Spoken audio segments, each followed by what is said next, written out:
Tissue paper পরে পানি, এটা বিধান নয়।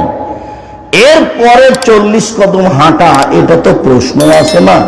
আবার পায়ের উপরে পা ওঠানো, আবার খক খক করে কাঁসা পবিত্রতার জন্য। যদি তাই হয় যে 40 কদম হাঁটতে হবে, খক খক করে কাঁচতে হবে, পায়ের উপরে পা উঠাতে হবে, তো তাহলে তার বউকে করা লাগবে না? আর বউ টিস্যু পেপার নিয়ে 40 কদম হাঁটবে ঢেল নিয়ে, পায়ের উপরে পা উঠাবে, খক খক করে কাশবে, কেননা ও জান্নাতে যেতে চাইয়ে যাবে না। ধর্ম এরকম নয়, ধর্ম এত পাগল হয়নি।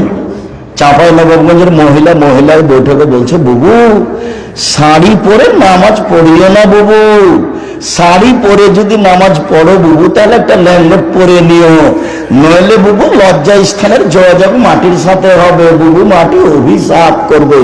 বুবুর সব কথাই নাকি বুখারীতে আছে,